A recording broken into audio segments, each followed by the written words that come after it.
I am consistent for Anies Rashid Baswedan. Kenapa saya masih konsisten dengan Anies Rashid Baswedan? Pertama, Anies Rashid Baswedan sampai sekarang pun masih netral, bukan kader partai politik, ya kan? Kedua, jangan dikata masalah intelektualnya, pergaulan internasionalnya, background pendidikannya, bahkan teologi agamanya. Ya dibanding kandidat-kandidat yang sekarang memiliki popularitas begitu kan.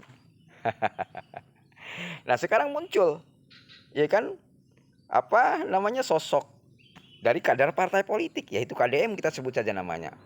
Luar biasa kan diapresiasi oleh banyak orang dari langkah konkretnya ini.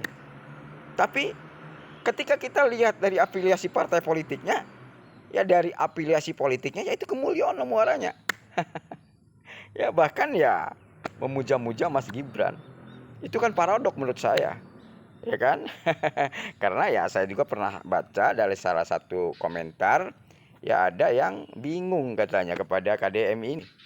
Ya setelah mendengar bahwa KDM ini memuji-muji Gibran begitu.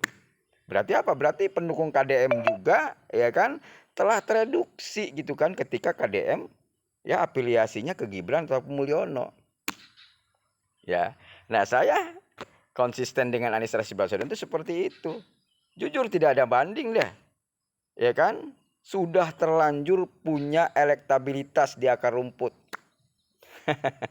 Namun memang berat juga melawan KDM di Pilpres 2024 2025 2029 yang akan datang gitu kan. Karena apa?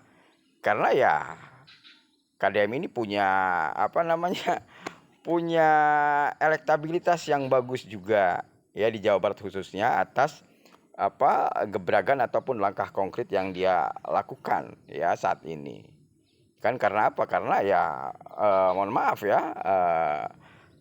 rakyat yang 58% ini yang dilihat itu kan dari Mulyono saja infrastrukturnya yang dilihat. Padahal di balik itu kan negara ada ruh dan ideologi.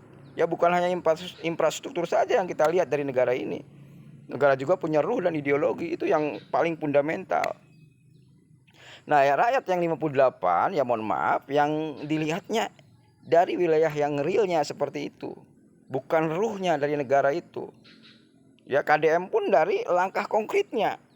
Di wilayah hilir gitu maksud saya. Bukan di wilayah hulunya. I don't exactly di wilayah hulunya nanti.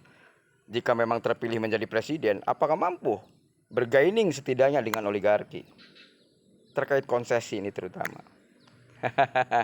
Maka dari itu saya konsisten dengan Anies Rashid Baswedan. Dari pengalaman DKI mampu membatalkan reklamasi. Entitas daripada oligarki.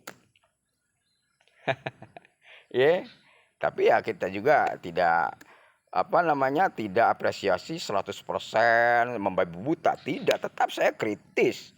Walaupun seandainya Anies menjadi presiden, ketika ada kebijakan yang inkonstitusional, tidak berorientasi kepada kepentingan publik, saya kritis juga.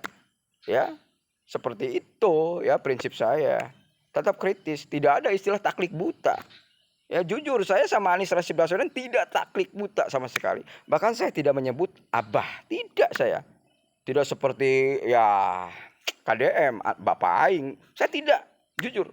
Karena saya tidak ada yang namanya taklik buta buat saya.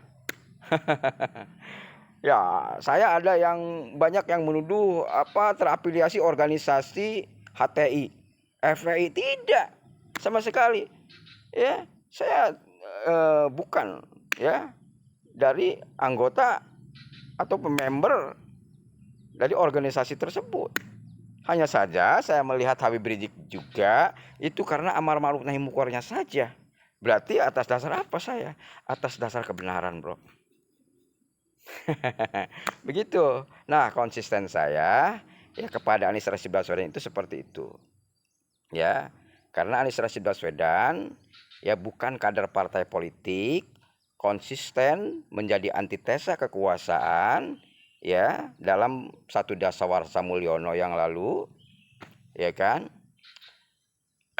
Kemudian Anies Rashid Baswedan itu kan background rekam jejak latar belakang pendidikannya pergaulan internasionalnya dapat banget begitu ya. Jadi jika dibandingkan dengan yang lain-lainnya begitu kan ya.